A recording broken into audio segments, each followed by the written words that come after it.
भारत के मुख्य न्यायाधीश यानी कि सीजेआई ऑफ इंडिया श्रीमान चंद्रचूड़ साहब ने जो एक्शन लिया, माननीय राष्ट्रपति से जो उनकी जो बातचीत हुई थी, उसके बाद चंद्रचूड़ साहब ने जो एक्शन लिया अपने कोर्ट्स को लेकर के, और तमाम जो उनके जो बदलाव दिखाई दे रहे हैं आज निचले कोर्टों के, वो बहुत ऐतिहासिक बदलाव आजकल दिखाई दे रहे हैं। और आज ऐसा ही एक विषय है आपसे बातचीत करने के लिए, ईडी, जिसका कि उपयोग जो है आजकल बहुत कम हो रहा है और उसका दुरुपयोग बहुत ज़्यादा हो रहा है।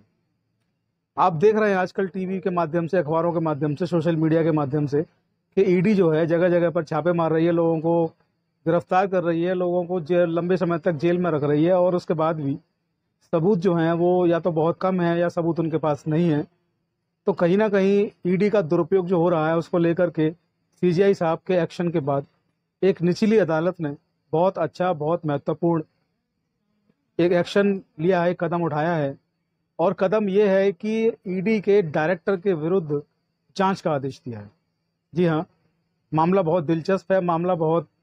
संवेदनशील है, मामला बहुत अच्छा है भारत के लोकतंत्र के लिए। माननीय सीजीआई साहब का जो कदम है और अदालतों को उन्होंने जो अपना रुख बता दिया है कि काम कैसे करना है, उसके बाद जो लोअर कोर्ट्स हैं, निचली अदालत हैं, वो जिस तरीके से अपनी शक्ति का प्रयोग कर रहे हैं वो काबिल तारीफ है, और इसके लिए सीजीआई साहब भी तारीफ के काबिल। मसला ये है कि ओम प्रकाश नाम का एक व्यक्ति है जिसको कि दिल्ली में ईडी जो संस्था है, ईडी ने गिरफ्तार किया। ईडी ने ओम प्रकाश को गिरफ्तार किया, न्यायालय में पेश किया। न्यायालय में जब ईडी ने पेश किया तो ओम प्रकाश को ईडी ने पेश करके जो उसकी रिमांड मांगी, तो न्यायालय ने पहली बार में 3 दिन की उसकी रिमांड दी। 3 दिन की रिमांड के बाद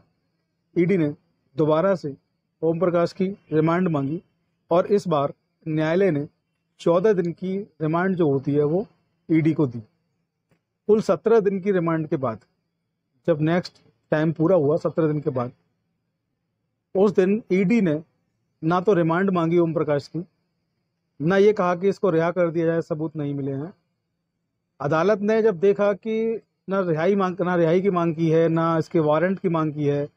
ना सबूत हैं, तो अदालत ने पूछा कि इससे आपने जांच जो की उसमें सबूत इसके खिलाफ क्या निकले, क्या सबूत है ओम प्रकाश के खिलाफ, बताएं। तो ईडी ने अपनी जांच रिपोर्ट जो थी वो बताई कि इसके विरुद्ध जो है कोई भी सबूत हमको नहीं मिले। ऐसे में न्यायालय ने अपनी प्रतिक्रिया व्यक्त की, और न्यायालय की प्रतिक्रिया इतनी सख्त थी कि उसको ईडी के डायरेक्टर साहब झेल नहीं पाए। जी हाँ, न्यायालय ने स्पष्ट शब्दों में कहा कि ये किसी व्यक्ति के मौलिक अधिकारों का हनन है। संविधान से प्राप्त मौलिक अधिकार जो होते हैं किसी व्यक्ति के, माननीय सुप्रीम कोर्ट को, माननीय हाई कोर्ट को उनका गार्जियन बनाया गया, और सुप्रीम कोर्ट जिसका गार्जियन हो फंडामेंटल राइट्स का, उसके फंडामेंटल राइट्स का वायलेशन यानी कि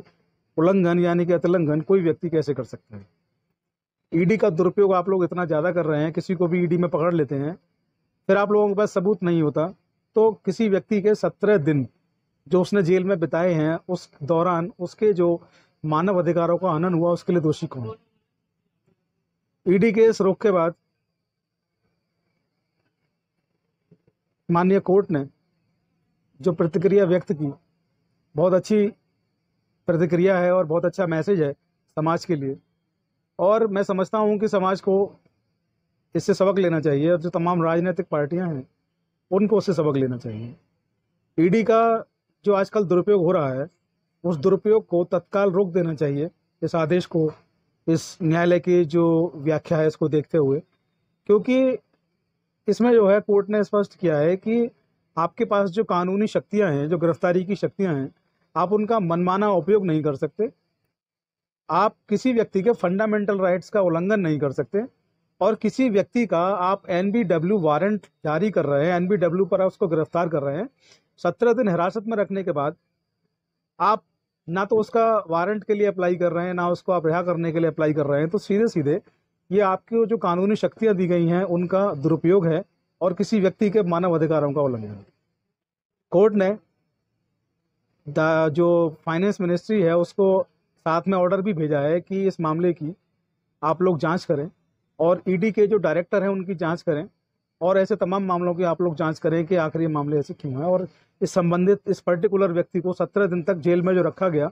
तो इन ईडी के जो ये असिस्टेंट डायरेक्टर जो हैं ये साहब, इनकी आप लोग जांच करें और इन पर उचित कार्रवाई करें। मसला साफ है। सुप्रीम कोर्ट के जो सीजीआई हैं श्रीमान चंद्रचूड़ साहब, उनका जो रुख है कि किसी भी निर्दोष को दंड न दिया जाए, निर्दोष की बात पहले पूरी सुन ली जाए, दोषी होने पर ही उसको सजा दी जाए। निचली अदालतों को भी अपनी शक्ति का एहसास हुआ है, और ये बहुत ही महत्वपूर्ण दिल्ली की एक जिला अदालत ने आदेश दिया है, और इस जिला अदालत के जो न्यायाधीश हैं, उन न्यायाधीश का नाम है देवेंद्र कुमार जांगला। बहुत ही अच्छे न्यायाधीश हैं, और ये पूरी रिपोर्ट आप जो लीगल जो प्लेटफॉर्म है लाइव लॉ, उस पर आप पढ़ सकते हैं। पूरा आर्टिकल वहाँ पर मौजूद है, पूरी डिटेल्स वहाँ पर और मौजूद हैं।